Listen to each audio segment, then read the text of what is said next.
So, Andrew, you've been a body worker for a while, and how do your ideas about body-mind relate to that experience as a body worker? Okay. Well, I've been doing that about 20 years now, over 20 years, and um, about 10 years ago, I realised that a lot of people coming in with physical problems actually had some level of dissociation, and it was the dissociation which was creating the physical problem. And so I went off. So one of the courses I did was with the Sensory Motor Psychotherapy Institute. They do a basic module for body workers, and that gave me a few extra tools to work with. And I started to explore this a little bit more. And basically, the conclusion I've come to is that most people in society have some level of, let's call it fragmentation. Not fully embodied. They're not fully in their body, and that can be just a small part of their body. It can be a limb. It can be one side of the body. It can be a layer of physiology or a layer of, let's say, awareness. And if that is missing, then the body doesn't seem to know how to repair itself. So maybe let's talk a little bit about some more concrete examples of this kind of dissociation. Not because in a way, if we ask people, "Are you fully embodied?" Yes, I am. Or so. So how does it show up? Well, this is the thing, because everyone has an awareness of how they are and who they are, and that is their basic level of experience. So if something's missing, you don't know if something's missing, do you? You only know what you're aware of. And I've talked with people about this for well over 10 years, sort of, what's your experience in your body, and the number of different answers and different ways people do it. It made me wonder at one point how we communicate with each other, because everyone's experience, there is such a radical difference between different people.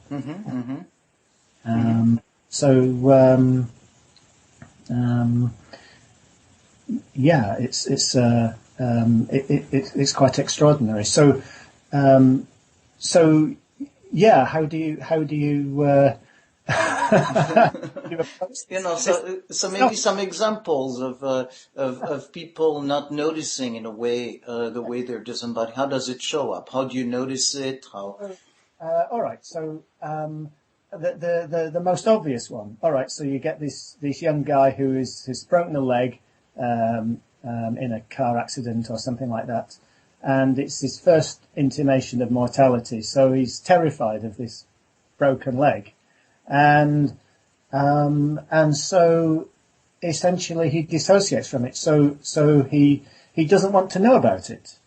It's painful. He doesn't want to know the pain. He doesn't want to recognize that he's had such a big injury, which tells him that actually he's mortal. And so he disinhabits that part of the body to a degree that then the leg doesn't heal. The break doesn't heal properly. So he can be in a cast for 6 months and it's still not healed properly. So then, if his awareness is brought back into that part of the body, and he starts to relate to it in a proper way, then the bone fracture heals straight away. It does what it should do. That's the simplest example I can. That's a very striking one. Yeah. So is it okay to find maybe one or two others just to show the range of ways in which it can show up? Okay. So we've got these interesting phrases like someone's beside themselves. So this sort of, this dissociation also, it sometimes people literally, they displace to one side. So there's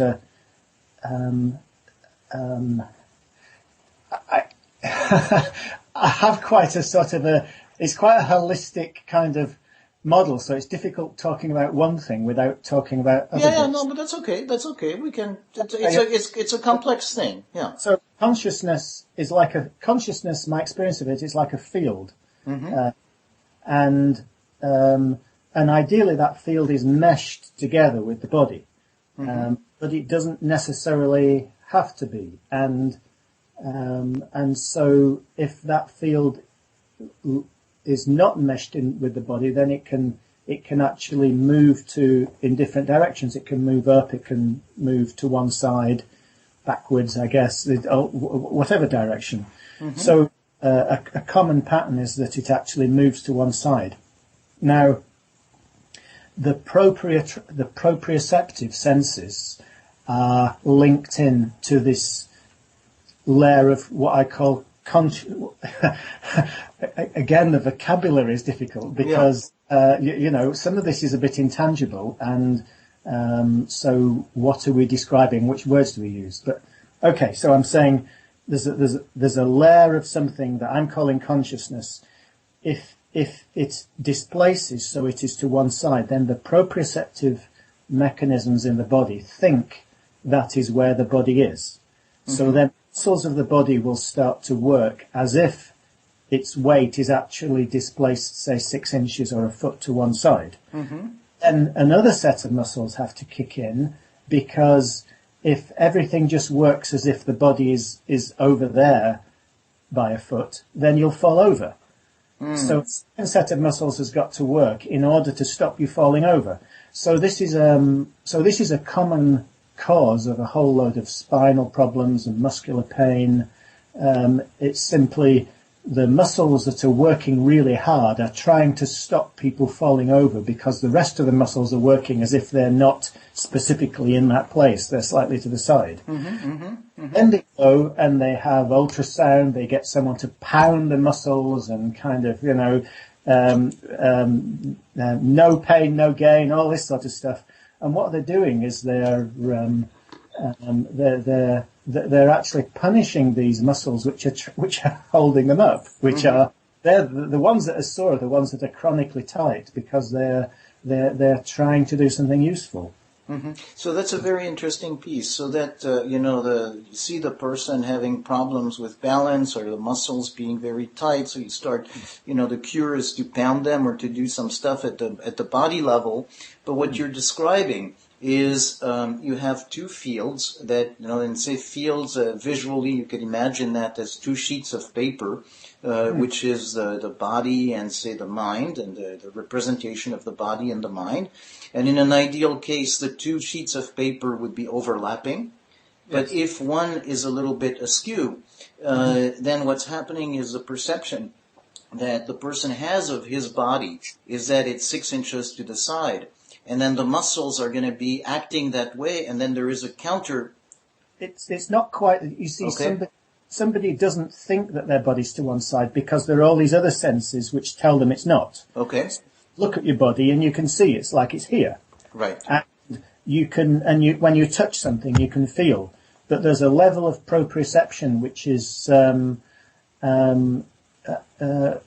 really to do with, there's a lot of layers of energy, and kind of one of them is quite interesting. Like it's kind of the same level of energy that the acupuncture meridians are on, and the meridians are the superficial parts of it. And when you get deeper, there's almost like a second skeleton as a structural arrangement. So it's like a matchstick man, really.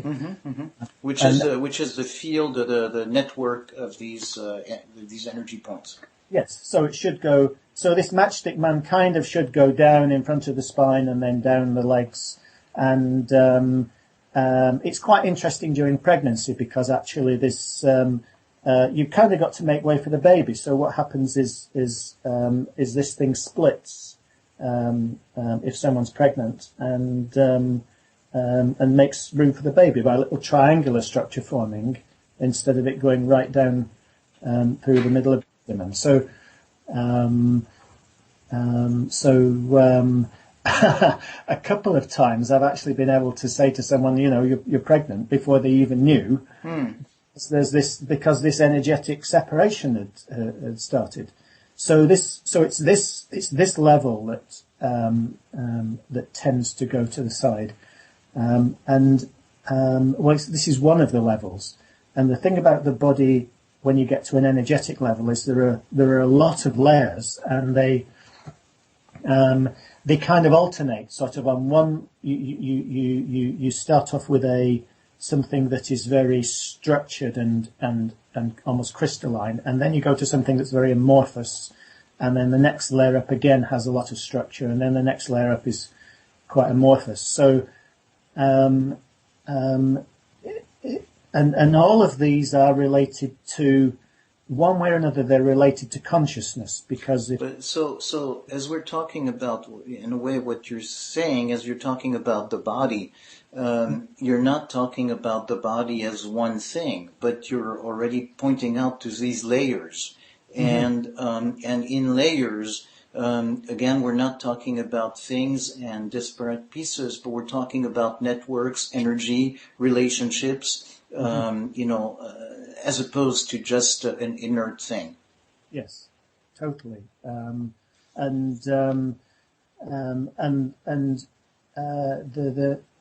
find the communication systems of the body quite interesting from this point of view, because what bodies seem to do is there is a certain level of redundancy.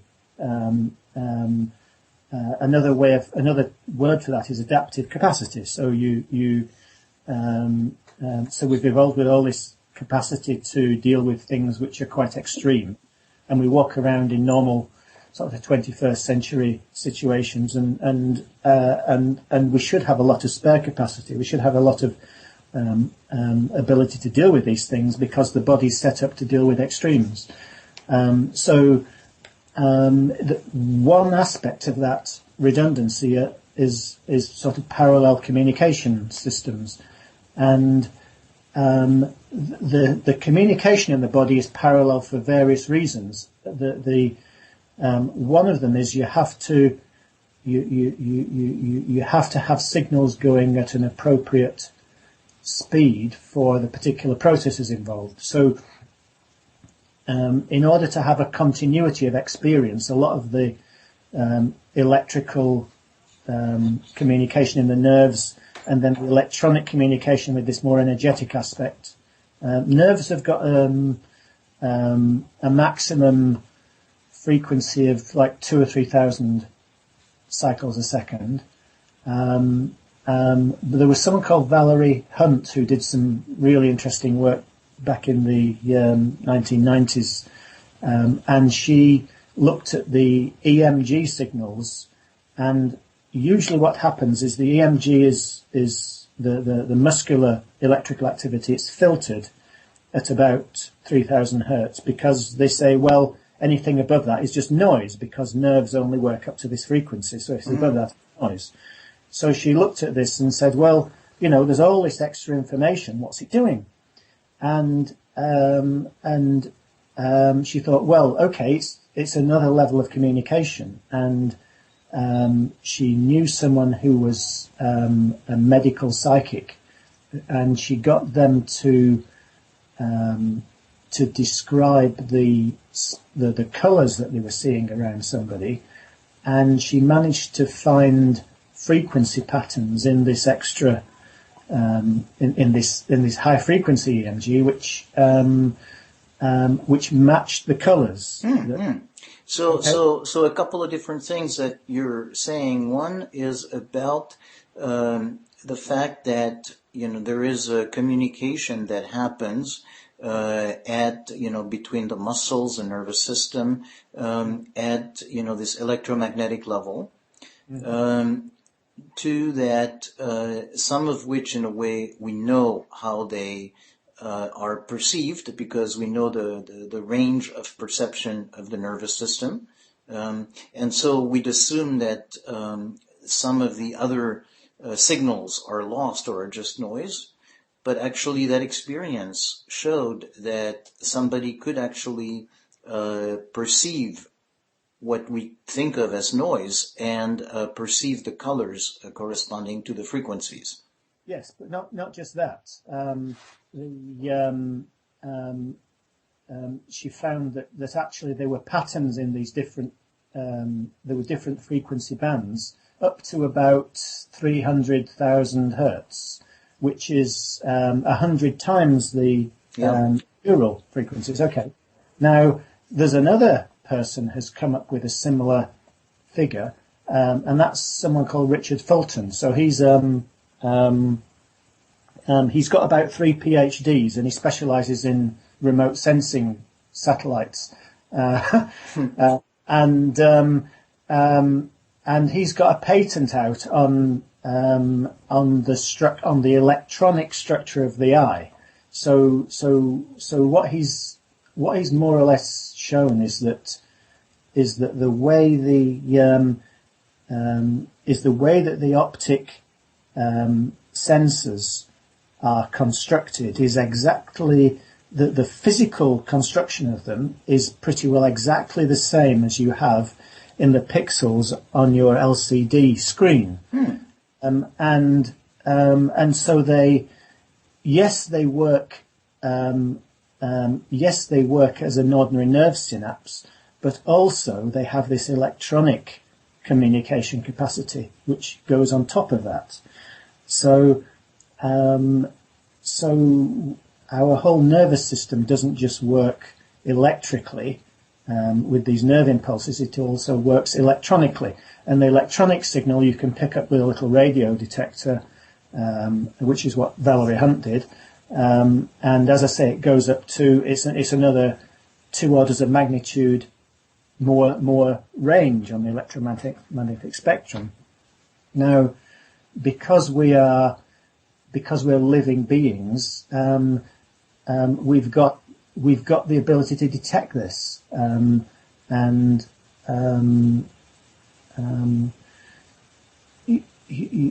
can. So again, just as I'm trying to digest a little bit what you're transmitting as information, and a sense that in a way again we're very much veering from the notion of one simple model of pieces, talking about the structure, the energy part, and you're talking about how giving in a way examples of the range of energy and of kinds of energies that is being transmitted as part of the normal functioning of our body. That in a way until recently we didn't even know existed, and are starting to pay attention to, even without not necessarily knowing what it does. Well, I've been talking about the science, and actually people have known for ages that this stuff exists, because there are people who see colours around auras, and you can be around somebody and you can kind of feel their mood, and you can get some sense of how they are, and yes, there are subtle tells in body language and that kind of thing, but I think there's also this very diffuse electromagnetic information. I think we also pick that up. So we might be actually be able to find a correlate to the intuition and the ability to pick up moods in these electromagnetic signals that were not identified until recently. Yeah.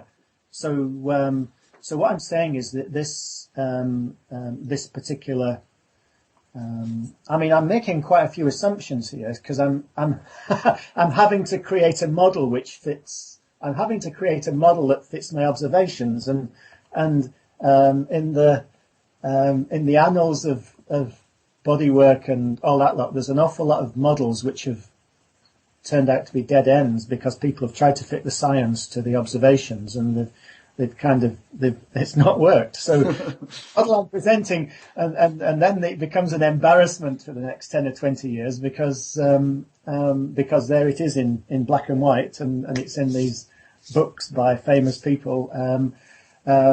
So I may be presenting a model which is actually incorrect. The but what I'm so I'll come back to this basic statement. Consciousness is a field. It's not related to it does not have to specifically reside in the body. It can be slightly separate from the body, and how far it can go from the body on its own, I don't know. But my experience is actually it can expand out quite a long way. So let's give an example of what we mean by field for people, because it's like essentially you're saying that consciousness is not identical, is not to be reduced with the functioning of the brain or the nervous system. So there's more to it than that. Mm-hmm. And so saying it's a field is, at the very basic way, saying it's more than just simply being reduced to the organic functioning of the nervous system. But what else do you mean by field? Okay.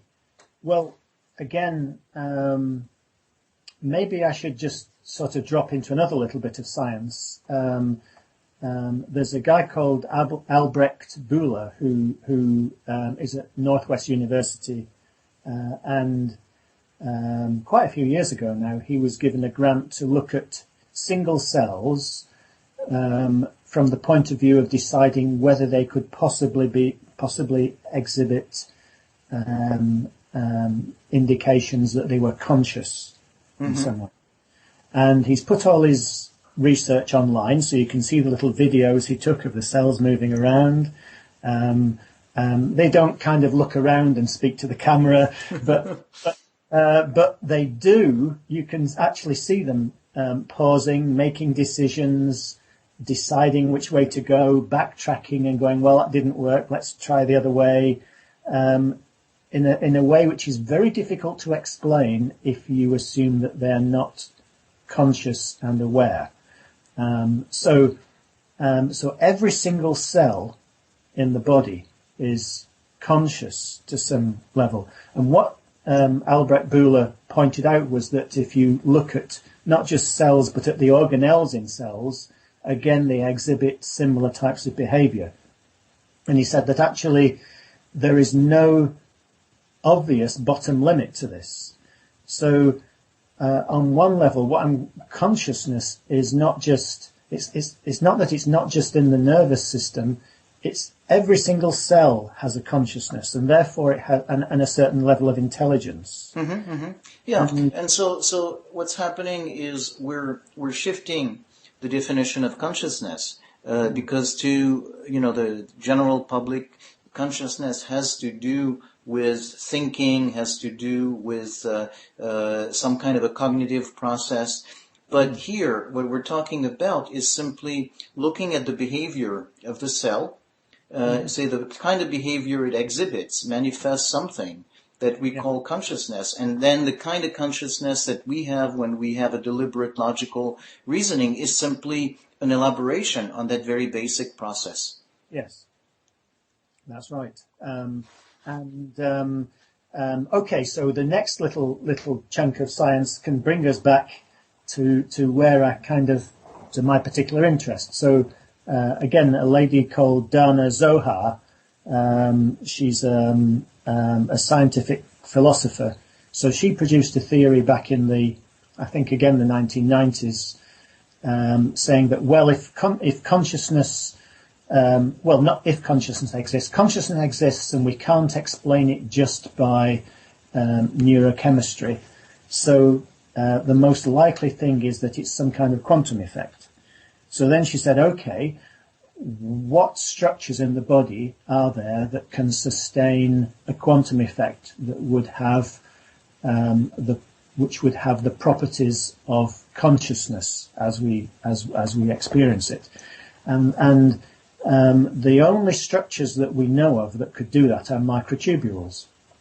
Now, let's slow down a little bit. When you say a quantum effect, you want to characterize a little bit what you mean by having a quantum effect? Well, I mean, it's the whole thing is a little bit complex, but she basically said that if you consider that consciousness is something that is beyond the capacity of just just plain sort of chemistry, okay, then the only mechanism that's known to science that would then cover, that would sort of have the properties that would explain the known qualities of consciousness is some quantum field. And the only place you could have that quantum field existing is in a very, very small contained physical structure. So microtubules are about the only physical structure in the body which fit the bill. They have the tube in the middle of them is exactly the right size for a quantum field of the correct type to exist inside it. So how does this quantum field work? You know, what's in a nutshell, what does it do? How is it a quantum field? Okay, so she described how you have a coherence between, firstly, microtubules are quite interesting. There are more microtubules in neural matter than in any other. So this kind of explains why the nervous system is so important. But microtubules are also in most other cells, and in particular, you get them in embryology. If there are no microtubules in an embryo as it's growing, then it cannot develop. So they are fundamental. So microtubules are fundamental to how embryos grow. This is a really interesting point, that. So what she said is that each microtubule has some kind of quantum activity in it, and all of the different microtubules then resonate with each other, very much like a laser. And the total effect is something called the Bose-Einstein condensate. So essentially you have all of these microtubules in the body, and wherever they are, cells or whatever, all of the subatomic particles inside them are resonating with a common frequency, and there you have a field of consciousness, which is this coherent field between all the microtubules. So if we look at them as separate, you know, all these little particles are separate. However, they have the ability to perceive the activity of each other. Yes. So that they can actually get in resonance, in coherence. That's correct. And adopt the same rhythm. And so the fact of being able to perceive the rhythm and together come to coherence is described as consciousness. Yes. That's, and then, of course, if the thing about a coherent field of that kind is that it can be a unified field in the whole body. So every single microtubule is resonating with every other microtubule, and there is one coherent field.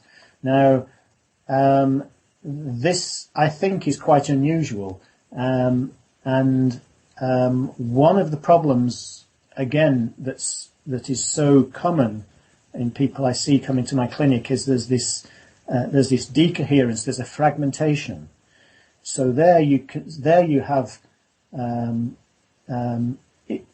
if this model is right, okay, so this is this quantum microtubule Bose-Einstein condensate model is one way of explaining it, okay, but even if it's the wrong explanation, there's something happening which is sort of more or less explained by this model. Okay, you understand what I'm saying? So what we're talking about is the fact that there is an ability at a very, very micro level of these various components, particles, to resonate together. So Yes. whether it's this particular effect or something else, essentially the coherence we experience must be related to the coherence in the rhythm of our various micro component parts. Yes, that's right. And not only that, they can also fragment, and so you can have several overlapping zones of coherence which do not actually communicate very well with each other. So this is where things start to break down. And I didn't really get this until I started to look at extreme states. So I'm sure you've heard of dissociative identity disorder. Yeah, okay. So this is where someone suffers really severe trauma before the age of about 7. So they have a fragmentation of their personality, of their sense of identity, their personality, but that carries through into their physiology. Their physiology also becomes extremely compartmentalized. Mm-hmm. And so we're talking about parts, but what you're also saying is that these parts are not just abstract parts, or psychological abstract, but there is, in fact, different circuits in which each circuit has an internal coherence, but Yes. the various circuits are not coherent with each other. That's correct.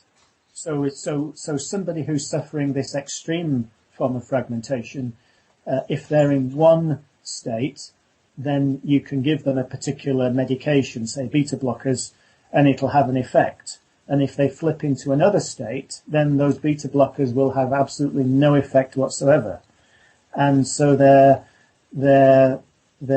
physiology is so. This is quite fundamental. You know, if you think, you know, that pharmaceuticals ought to have a universal effect. If they affect somebody once, then they shouldn't be able to flip into a different physiological state where they don't affect them. Mm-hmm, something is happening that's really deep in the system. Right, and so in a way, this is a way to say that what we call somebody is not an unchanging quantity, but it's somebody at some point in time, yeah. And then there is a different state, and then it's a different situation. Yeah. So DID is quite an extreme version of this. Mm-hmm. And I tried to make sense of it because my whole model as a therapist comes from a vitalist point of view. So as a vitalist, I say, you know, everything has a positive function. The body doesn't do things at random. We've evolved for over hundreds of millions of years, and everything has a purpose. And so what's the purpose of this extreme fragmentation? Or how is that fragmentation functional in some way? Mm-hmm, mm-hmm. So I thought, you know, how can it be functional? So I thought, well, do I fragment? What happens when I'm walking around?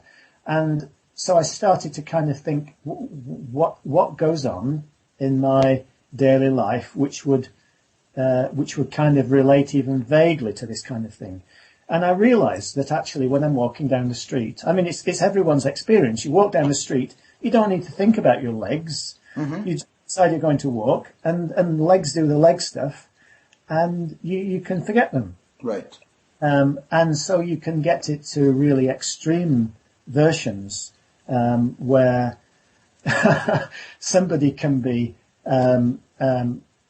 driving a car. This is about the most extreme one. Okay, you can be driving a car, you can be talking to your passenger, you can be listening to some music that's on a CD, you can be looking out at the scenery and eating a sandwich. Okay, mm-hmm. And there's so many people have the experience of driving where they just kind of zone out, or they're so occupied with other things that they've got no memory of using the gear stick, using the pedals. Yeah, and I really love that example you're giving of the person driving, eating a sandwich, listening to music, talking to the passenger, because, you know, it's so normal that we take it for granted. That's what people do. And at the same time, as you're describing it that way, it's very clear that you have different circuits and different states coexisting. Yeah. And so it makes a lot of sense that in a way, this is a fragmented state. Yes. So, so what they found in robotics is that in order to make a robot which functions like a living animal, you can't have a central processor, and that's the only thing. You have to have a distributed intelligence. Mm-hmm. So every joint or every limb has got its own little processor, and so you give general instructions, and then at a local level things are worked out in detail. So this is how the body works, but it's a little bit more than that. What it does is it slightly fragments. You decide you're going to do a particular task, say walking down the road, and so what then happens is you decouple. There's this loose coupling where your brain sets off the legs, and then the legs go okay, and they carry on walking. So this might be working in a hindbrain level, but actually I think it works at the spinal nerve roots and possibly even in the limbs themselves. Mm-hmm, mm-hmm.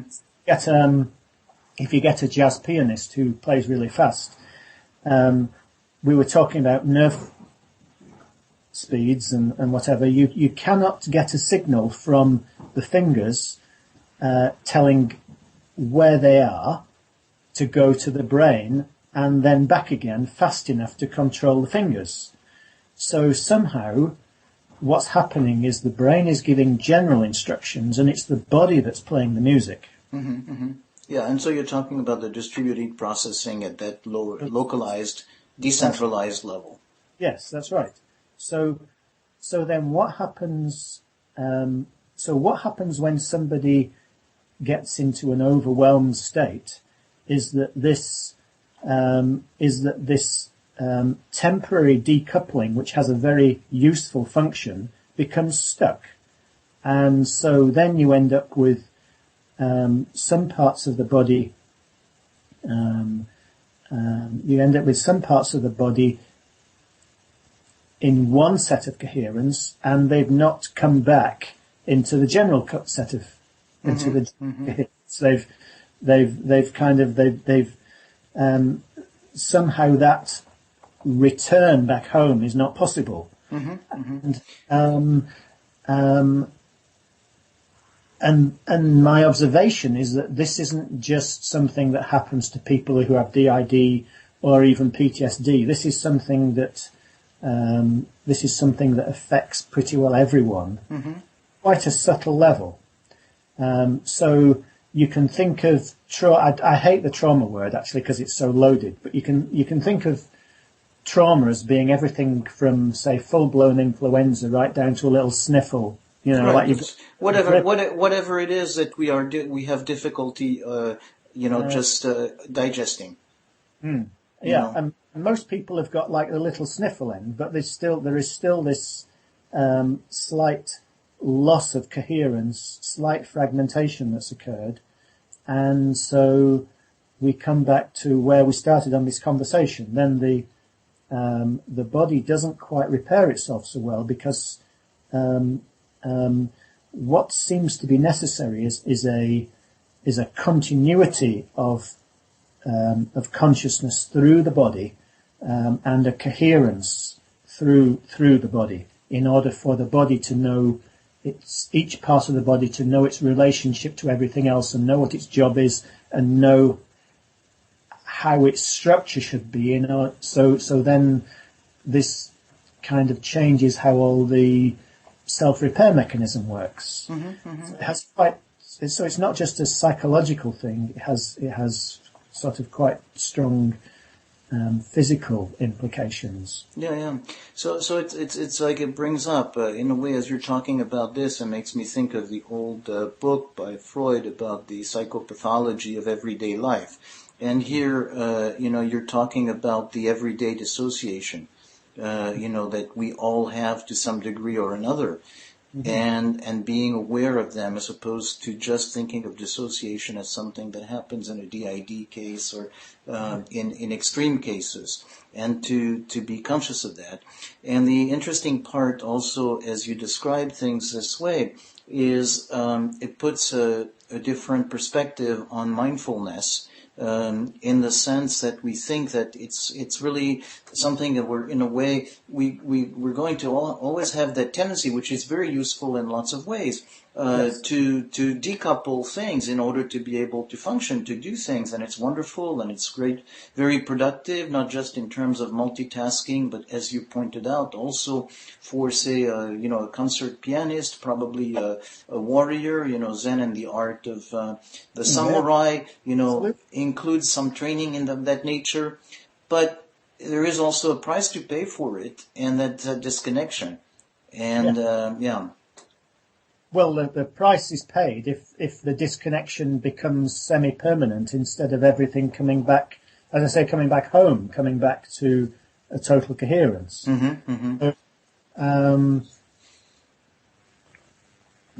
So this is really the tricky bit, because again, as I said earlier, you don't. How do you notice when something's missing? And so maybe in a way that's where we come back to the constructivism, the social constructivism, the presence of other, because in a way it's in the presence of a witness that we can become aware of something that somebody else notices is missing, that we're not able to notice because it's missing. Yes, so that's one way it works. But again, I've been working with this. There's some really useful tools that are used for treating people who are traumatized, and the basic level of stabilization that's used is teaching people how to find health and a sense of health and wholeness. So instead of getting caught up in the trauma, they're taught how to orient their attention to something which is okay, and which is as it should be, in inverted commas. Now I think this is something which is generally applicable. It's not just something that should be kind of retained for sort of trauma treatment, because the habit that we seem to have culturally is to continuously problem solve. Right. And so what you're talking about is, instead of going into problem and problem solving, to go into what functions well. So that's a resourcing mode of looking at what functions well. And so from that place, from the what functions well, in a way get into an entrainment of good coherence, where that has the potential to grow and create a larger container where the non-integrated parts can find a way to be integrated. Absolutely.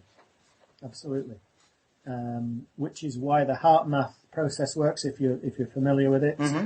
But that's just one way in. There's lots of ways in, but the main thing is actually cultivating a habit of particularly with the body, of becoming aware of the body in its health, rather than just kind of noticing it when something's going wrong and putting the attention there. Because as far as your physiology is concerned, what happens if you keep looking just at what's wrong, then it creates the ideal situations for things like central sensitization in pain, and it tends to, if there is any fragmentation, it tends to increase it rather than reduce it. Right. Because also, when you're talking about paying attention to what's right, it's that what's right is a general sense of well-being. It's the whole organism, as opposed to I have a pain here or a pain there, or this is not working, which is the fragmenting in a way, in and of itself. Exactly. Yeah. So as we're coming to the end, I want to check, how, whether this feels like a good place to end, or whether you want to add something to conclude this. No, that seems fine. Except your last comment almost seemed to kind of imply that that a very general awareness was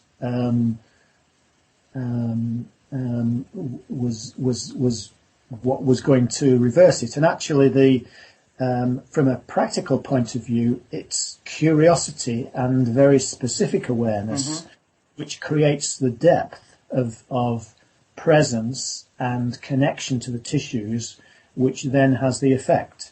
And yes, that then grows into something which is general and whole body, but it requires something very specific and quite focused.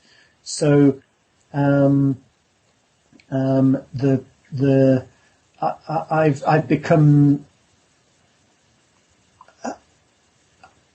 a little bit nervous of plain vanilla mindfulness from this point of view, because because what it can do is if people allow their attention to go wherever it's pulled, it's always the loudest noise that's kind of going, here I am, look, with pain, which will take their attention.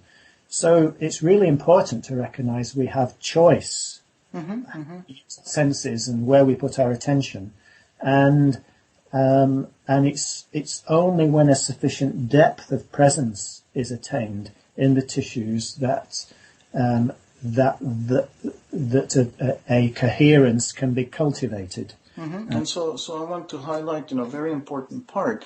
You're saying, hey, it's not just, the general sense, well-being, broad way. Okay, got it, check mark, move on. But you used the two words. You used the word curiosity, and then you used the word choice. And so it's an active process. There's an intentionality of exploring. So a sense of, I'm curious, I want to explore, the sense of well-being. And so direct my attention to this part, that part, the breathing, the sensation in that part of the body, the muscle, and the experience of the whole process, so that it is about being, in that curious and voluntary way, involved in the present moment experience of the organism as a whole, functioning well. That's correct. That's correct. Yeah, great. Thanks, Andrew. This is part of the Active Pause podcast at activepause.com. It's always the loudest noise that's kind of going, here I am, look, with pain, which will take their attention. So it's really important to recognize we have choice, senses and where we put our attention. And it's only when a sufficient depth of presence is attained in the tissues that a coherence can be cultivated. And so I want to highlight, a very important part. You're saying, hey, it's not just, the general sense, well-being, broad way. Okay, got it, check mark, move on. But you used the two words. You used the word curiosity, and then you used the word choice. And so it's an active process. There's an intentionality of exploring. So a sense of, I'm curious, I want to explore, the sense of well-being. And so direct my attention to this part, that part, the breathing, the sensation in that part of the body, the muscle, and the experience of the whole process, so that it is about being, in that curious and voluntary way, involved in the present moment experience of the organism as a whole, functioning well. That's correct. That's correct. Yeah, great. Thanks, Andrew. This is part of the Active Pause podcast at activepause.com.